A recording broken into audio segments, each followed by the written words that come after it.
नमस्कार, मी विशाल परदेशी। प्रजासत्ताक दिनाच्या न्यूज 18 लोकमतच्या सगळ्या दर्शकांना खूप खूप शुभेच्छा। आज भारताचा 17वा प्रजासत्ताक दिन आपण साजरा करत असताना देशातल्या राजकीय नेत्यांचा अनाडीपणा चव्हाट्यावरती आणणारी एक घटना समोर आलेली आहे। घटना आहे मध्य प्रदेशातल्या ग्वाल्हेरमधली। प्रजासत्ताक दिनानिमित्त झेंडावंदन झाल्यानंतर साधा मुख्यमंत्र्यांचा संदेश देखील मंत्र्यांना वाचता आलेला नाहीये। मध्य प्रदेशच्या महिला आणि बालकल्याण राज्यमंत्री इमरती देवी यांनी मुख्यमंत्र्यांचा संदेश वाचताना केलेल्या चुका पाहिल्यानंतर तुम्ही देखील डोक्यावरती हात मारून घ्या। त्यांनी भाषणाचं वाचन अर्धवट सोडलं आणि माईक जिल्हाधिकाऱ्यांकडे सोपवला।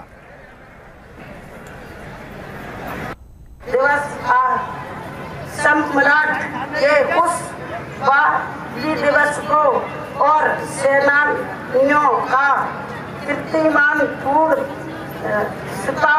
करती हूँ। कलेक्टर साहब पढ़ेंगे।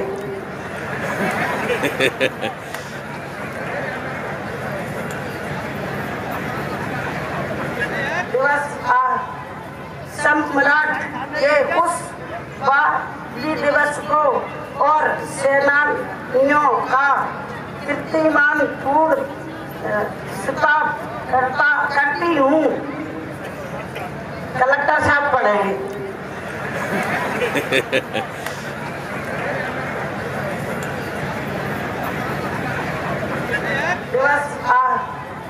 सम्राट के उस दिवस को और सेनानियों का कीर्तिमान पूर्ण। साधा मुख्यमंत्र्यांनी दिलेला संदेशही या मंत्र्यांना वाचता न येणं याला नेमकं काय म्हणावं आता तुम्हीच बघा। यानंतर बघूयात राजधानी दिल्लीत राजपथावर आज भारताच्या सामर्थ्याचं दर्शन घडले। लष्कराच्या तिन्ही दलांनी राष्ट्रपतींना सलामी दिली।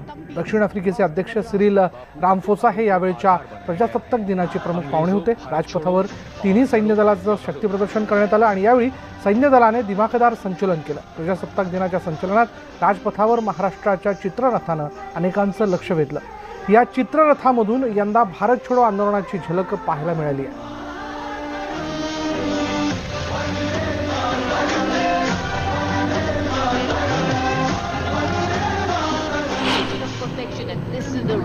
राजपथावर तिन्ही सैन्य दलाचं शक्ती प्रदर्शन या ठिकाणी बघायला मिळालं आणि यावेळी सैन्य दलाने दिमाखदार संचलन केलं।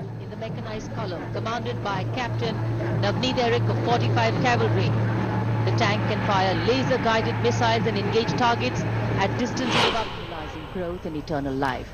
When time stands still, strong, a silent flame. अमरज्योतीहून शहीदांना पंतप्रधानांनी सलामी दिली। Billion prayers in reverence call, the silence quietly saying it all. Defense Minister Mrs. Nirmala Sitharaman being welcomed by the three service chiefs here at the Amar Jawan Jyoti. राजपथावर आगमन होताच तिन्ही दलाच्या प्रमुखांकडून पंतप्रधानांचं स्वागत करण्यात आलं।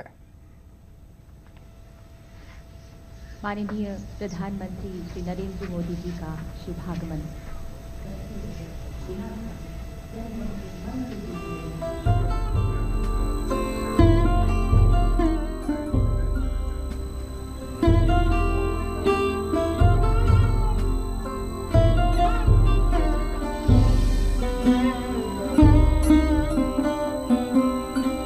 प्रजासत्ताक दिनाच्या परेडचं नेतृत्व करण्याची संधी दिल्ली मुख्यालयाच्या general officer commanding lieutenant general Asif Mistry यांना मिळाली। लेफ्टिनेंट जनरल आसिफ मिस्त्री राष्ट्रीय रक्षा अकादमी के स्नातक रहे हैं। इन्होंने 1982 में मराठा लाइट इन्फेंट्री में कमीशन हासिल किया और बाद में इसकी कमान संभाली। आज की परेड के कमांडर लेफ्टिनेंट जनरल आसिफ मिस्त्री। गणतंत्र दिवस परेड का नेतृत्व संभालने का गौरव। सिवन कैवलरी रेजिमेंटने अश्वांवर स्वार होऊन राजपथावरती आज पथसंचलन केले आणि या संचलनाचं नेतृत्व मेजर अपूर्व धबाडे यांनी केलं। नेव्हल ब्रास बँड पथकानेही राजपथावर संचलन करून सलामी दिली। त्यावेळी वायुसेनेच्या बँड पथकानेही राजपथावर पथसंचलन केलं। सुमधुर वादनाने राष्ट्रपतींना त्यांनी यावेळी अभिवादन केलं। आसाम रायफलमधील महिला अधिकाऱ्यांनी पथसंचलन करत राष्ट्रपतींना सलामी दिली।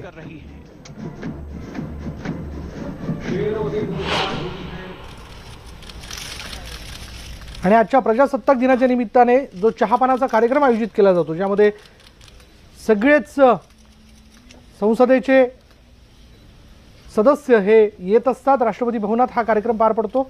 यामध्ये माजी पंतप्रधान मनमोहन सिंग, त्याचबरोबर हमीद अन्सारी दिसत आहेत, माजी राष्ट्रपती पंतप्रधान नरेंद्र मोदी, आणि आजच्या कार्यक्रमाचे खास पाहुणे जे आहेत ते देखील इथे उपस्थित असल्याचं आपल्याला पाहायला मिळतं।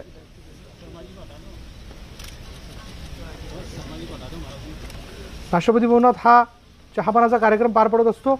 यावेळी आज प्रमुख पाहुणे म्हणून सिरिल रामफोसा, जे दक्षिण आफ्रिकेचे अध्यक्ष आहेत, ते सपत्नीक इथे उपस्थित आहेत। ही एक प्रथा आहे जी कायम प्रजासत्ताक दिनाच्या निमित्ताने पार पडत असते। राष्ट्रपती भवनात राष्ट्रपतींच्या वतीने संसदेतल्या सगळ्या प्रमुख सदस्यांना इथे आमंत्रण देण्यात आलेलं असतं खास चहापानाकरता। आणि यावेळी पंतप्रधान नरेंद्र मोदी आपल्याला दिसत आहेत, माजी पंतप्रधान मनमोहन सिंग, माजी उपराष्ट्रपती हमीद अन्सारी। आमचे नवी दिल्लीचे प्रतिनिधी प्रशांत लीला रामदास आपल्या सोबत आहेत। प्रशांत, आजच्या या चहापानाच्या कार्यक्रमाला राष्ट्रपती भवनात कोण कोण तिथे उपस्थित आहेत आणि अजून कोण तिथे येणार आहे? साधारणतः भारतीय परंपरा आहे की ज्या दिवशी प्रजासत्ताक दिन असतो त्या दिवशी सायंकाळी ॲट होम प्रेसिडेंट हाऊस असा एक कार्यक्रम असतो, ज्यामध्ये हा कार्यक्रम जो आयोजन करण्याची जी भूमिका बजावतात ते राष्ट्रपती खुद्द यांनी बजावतात। आणि ज्या पद्धतीने रामनाथ कोविंद यांनी ही भूमिका बजावलेली आणि महत्वाचं म्हणजे या कार्यक्रमामध्ये सर्व आजी माजी प्रमुख पोहोचतात। सोबतच जे गणराज्य दिनाला प्रमुख पाहुणे होते दक्षिण आफ्रिकेचे राष्ट्रपती ते देखील इथे येतील। त्यानंतर सोबत त्यांच्या पत्नी देखील येतील, त्या स्वतः व्यवसायाने डॉक्टर आहेत। त्यानंतर सोबतच जर बघितलं तर माजी पंतप्रधान अटल जे आहेत डॉक्टर मनमोहन सिंग ते देखील पोहोचतील। त्यानंतर जे माजी पंतप्रधान देवगौडा आहेत ते देखील पोहोचत आहे। खुद्द आता पंतप्रधान नरेंद्र मोदी पोहोचलेले आहेत। याशिवाय ज्या विविध दूतावास जे आहेत आपले ज्याचे त्या दूतावासांचे विविध अधिकारी पोहोचतात आणि सोबतच जे दिल्लीचे मुख्यमंत्री त्यांनाही ते आमंत्रित केलं जातं। आणि खास करून हा गणराज्य दिनाच्या कार्यक्रमाची सुरुवात आहे। आता सलग 5 दिवस हा कार्यक्रम सुरू राहणार आहे। बेटिंग रिट्रीट जे 31 तारखेला होईल त्या दिवशी हा महोत्सव संपेल अशा प्रकारची परंपरा आहे। आणि त्याच परंपरेनुसार आजच्या या कार्यक्रमाची सुरुवात झाली आहे। प्रथमतः आता सकाळी त्या वतीने राजपथावरती पथसंचलन झालं, त्यानंतर आता सायंकाळी राष्ट्रपती भवनामध्ये हे चहापानाचा कार्यक्रम होतो आणि अनेक नेते गणमान्य नेते इथे पोहोचत आहेत। प्रशांत, त्याचबरोबर आत्ता क्षणाला दुसरे दृश्य आपण जी बघतोय ती वाघा बॉर्डरची आहेत। वाघा बॉर्डरवरचं रोजचं होणारं बीटिंग द रिट्रीट हा सगळ्यांच्या चर्चेचा, कुतूहलाचा आणि खरंच म्हणजे ज्या पद्धतीने ते पार पडतं याबद्दल आश्चर्याचा तो विषय आहे। पण आज प्रजासत्ताक दिनाच्या निमित्तानं तिथं वेगवेगळे कार्यक्रम तिथे पार पडत आहेत। यामध्ये आपल्या भारताचा ध्वज हाती घेऊन वेगवेगळ्या प्रकारची नृत्य BSF जवान इथे करताना दिसत आहेत। जल्लोष तिथे केला जातो आणि त्याचीच ही थेट दृश्य आपण बघतोय वाघा बॉर्डरवर। एकीकडे राष्ट्रपती भवनात प्रथेप्रमाणे पार पडणारा चहापानाचा कार्यक्रम जो राष्ट्रपतींच्या वतीने आयोजित करण्यात येतो, दुसरीकडे आज BSFच्या जवानांकडनं वाघा बॉर्डरवरती प्रजासत्ताक दिनाच्या निमित्ताने हा आनंद साजरा करण्यात येतो। यावेळी विशेष म्हणजे जे उपस्थित असतात तिथे पर्यटक म्हणून गेलेले असतात, काही स्थानिक तिथे जातात, खास त्यांना देखील या कार्यक्रमात बाजूला असलेल्या स्टेडियममधनं आतमध्ये बोलून मधोमध असणाऱ्या या पथावरती बोलून त्यांना सहभागी करून घेतलं जातं। त्यांच्याही हाती आपल्या भारताचा हा ध्वज देऊन तो ध्वज जो आहे तो घेऊन धावण्याची संधी दिली जाते। आणि थोड्याच वेळात वाघा बॉर्डरवरती बरोबर साधारण असं आपण म्हणूयात की 4:30 ते 4:45 दरम्यान बीटिंग द रिट्रीट सोहळा जो आहे तो पार पडेल।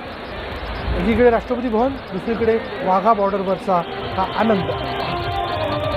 प्रथा आहेत, परंपरा आहेत, नियम आहेत, त्या अनुषंगाने जसं आपल्याला प्रशांतने माहिती दिली की आज प्रजासत्ताक दिनाच्या निमित्ताने सकाळी पथसंचलनात सहभागी झाल्यानंतर त्या पथसंचलनाची सलामी स्वीकारल्यानंतर राष्ट्रपतींच्या वतीने आज राष्ट्रपती भवनात या चहापानाच्या कार्यक्रमाचं आयोजन करण्यात येतं। सिरिल रामफोसा जे आहेत दक्षिण आफ्रिकेचे अध्यक्ष, ते खास करून आजच्या कार्यक्रमाला सपत्नीक उपस्थित आहेत। माजी पंतप्रधान मनमोहन सिंग, माजी उपराष्ट्रपती हमीद अन्सारी, पंतप्रधान नरेंद्र मोदी हे इथे उपस्थित आहेत। दुसरीकडे वाघा बॉर्डरवरचा हा सगळा उत्साह बघूया।